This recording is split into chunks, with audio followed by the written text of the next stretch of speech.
Hey everyone, thanks for tuning in to 13 Now. I'm your host, Mia Bel Salzano. Today is Thursday, June 25th. For those of you tuning in for the first time today, we're running a web series for the upcoming primary elections. And today we're talking with local businessman and District 3 Bay County Commissioner candidate, Jarod Leighton. Mr. Leighton, thanks for sitting down with me today. Thank you for having me. So can you just start out by introducing yourself a little bit for those who don't know you, Sure. just a little bit about your background and your career? Sure. So, for those that don't know me, my name is Jarod Leighton. I'm a third-generation Bay County resident. I grew up here, born and raised, graduated Bay High, and went on to Gulf Coast. My better half has blessed me with two beautiful little girls. I got started in business here in the real estate world. After several years, I've decided to develop a real estate platform for transaction management. We're going to be rolling it out later this year, and I'm really excited about it. But otherwise, I've been in the service industry for many years. My whole life pretty much been in sales always. I'm just a workhorse. You know, I work a lot, I work long hours, and I'm just really ready to roll my sleeves up and get to work for the county. So I checked out your campaign website a little bit, Sure. and a lot of it was, Jarod Leighton for change. What exactly do you want to see change in District 3? Well, I want to see a lot of change in District 3, but as an at-large vote, I think I really need to represent the entire county. And there are a lot of changes that need to be made, but the three primary ones that I'm focused on right now are transparency. And I think with the news that came out the other day about the arrest of several local officials, I think transparency is obvious why it's necessary within our governmental structure, top to bottom, starting at the national level down. Secondly, I think that fiscal responsibility is very important, not just on election years. I think we need to manage the budget and have a tight budget every year, especially now that we're bootstrapping stuff after the hurricane, after COVID. And then third, I think we really need to increase our communication within the community.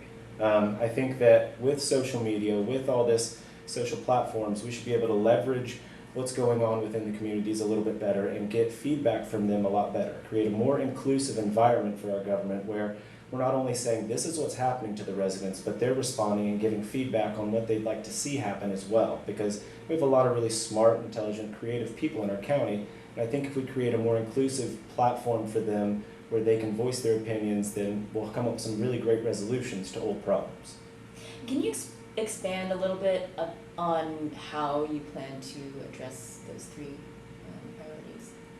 Well, transparency, I think that really education is huge in transparency. People should know more or less what it is we're doing and why. I think that they should also kind of know what we're doing on a day-to-day basis, just, to earn our pay effectively. There's a misconception that, a lot of people just think we don't really do much but make rules and laws, but it's important to be active in the community and have your ear to the ground and finding out what the problems are so that we can really make the biggest impact. In regards to fiscal responsibility, I think that three things right now are important. One, of course, we need to tighten the budget. There's still fat to be trimmed, but because of COVID, we obviously haven't had the busy season that we were hoping for, right? So we got to trim the fat. Secondly, we're going to have to prioritize systematically what the most important things are within that budget, because obviously we want to keep as much money into things that put money back in our residents' pockets and keep us afloat as a county. And then really to the third point, with communication, I think that we just need to have a bigger social outreach. Most people don't go to town hall meetings anymore. Most people don't go to read the newspaper and find this information as much anymore. So if we make it really a focus of creating a knowledge where they're aware of everything that's going on and then asking for replies and asking for inclusiveness and getting feedback from them at a higher rate, we can come up with great solutions to old problems. So sort of just expanding the communications teams. Oh, massively, yes. And not just like teams, but everyone needs to be a little bit more forward with what's going on. Our social media presence has to be available. We can't go for years without speaking and suddenly we're back because it's election season. People get their news from social media right now. We're streaming on Facebook right now. We're not directly on the news. So I think it's really important that people are able to get a good source of information from these platforms and these mediums. So sort of going off your second point about a fiscal responsibility and trimming the fat and tightening the budget, with a good portion of income coming from tourism in our community and having the pandemic kind of put a damper on that this year, how do you plan to address the countywide budget cuts that are sure to ensue next year? So the budget cuts are imminent. We're going to have to certainly make some sacrifices in some places. I think we're going to have to come up with new ways to potentially expand our busy seasons so that it's not a feast and famine environment.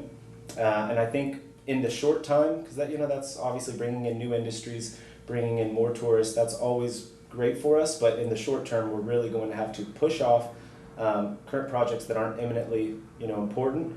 Not cancel them, but just push them back for the immediate time, and really focus on just being fiscally responsible. Not wasting money. We need to top to bottom analyze what is the best way to spend our money because we have a very finite budget. And what projects do you consider not immediately sort of important? I know a lot of people like the East Pass, the Old Pass. I think it's important to get it done from an ecological standpoint. But until we are a more sound county financially, I think that it's something that can be put off. It's extremely expensive. It's been 10 years in the making. The last time it lasted 2 years. So while I am for making it happen, I think ultimately it's something that can wait a little bit, just a little. And what projects would you kind of push towards the forefront? As far as, infrastructure projects. I think that especially a lot of the farther out areas don't have good roads, and we need to make sure that everybody has good roads, make sure that our various departments are well funded, just the things that keep our city going and the residents going. Nobody likes I've blown out 5 tires this year, I mean, after the storm, we have a lot of work to be done on our roads, and widening roads, more traffic. As we get more residents and more tourists, we're needing more, more roads. Yeah. So I guess kind of going off of that, District 3 was one of the hardest hit by the hurricane, and so I guess what progress have you seen, and what can you do as commissioner to kind of speed up the redevelopment of everything? So I've seen a lot of progress. When it first happened, my house was totaled. Right, so every house in my neighborhood pretty much either didn't have a roof or had a blue tarp over it. I've seen a lot of progress though, in that we've rebounded as a community. Some of the ways I would have liked to have seen a better rebound though would have been had we been able to distribute a good vetted list of professionals, because I saw too many people get ripped off by out-of-town people that came in fly-by-night, knocked on their door, and out of desperation, they took them up on their word, So if they had had a good list of vetted professionals that would have been able to, it may have taken a couple extra months, but if they knew their money wasn't going to waste, I think that would have been a big benefit to especially a lot of the older folks in the area. And I guess what kind of, you saw the response from the hurricane this last time, and I guess moving forward, we're supposed to have another bad hurricane season. What will you do differently this time or next time? Well, or I guess, Yeah, so this was something that none of us had ever really encountered before, right? So we did pretty good. I saw excellent responses from, the linemen that came in throughout the country to help us get our power grids back up. We had excellent response from our community as a whole. When I came back, I did a big GoFundMe and raised a bunch of money to get, I got a bunch of diapers and wipes and formula, because we were having a baby 2 weeks after the storm. So baby was on my brain, right? So we basically raised a bunch of money, got a bunch of stuff, took it out to our church, and the community had already done so much and had pallets of food and clothes and all these goods for everyone. People were handing out waters and hot meals. It was excellent. So I was amazed by the community outreach. From our government, in hindsight, what we could have done better is acted much quicker. I think that had we had a bigger push for aid immediately, we would have been able to get a lot of the, celebrity backing, endorsements, and things of that nature if we had had a better social media push saying, hey, this is the real devastation that happened here. We need your help. We would have had more aid coming in quicker because if you recall, the California fires happened relatively close to that. And as soon as that happened, FEMA was gone, the attention was gone, and the money was gone. And now we're left burdened with a substantial amount of debt. Mm-hmm. Okay, and I know we talked a little bit about change being a big part of your platform before, but why are you running, basically? So in real estate, big thing that's always pushed is what is your why, right? So my why is pretty simple. My girls are my why. So I want my girls to be able to grow up in a place that's better, that has more opportunity, where they can grow and flourish. I want to be an example for them. I want to show them that an uphill battle is still one worth taking. I want to show them that it's good to fight. And sometimes, if you're unhappy with something, you need to be the leader and take the action. You can't just wait around for it to magically happen. Okay, great. Well, I think that's all I have. Is there anything you'd like to add? Well, one thing I'd like to add is check out our website, votejarodleighton.com. It's got a lot of great information about me. If you have any questions, feel free to email me. My phone number, if you want to call me, 850-381-4376.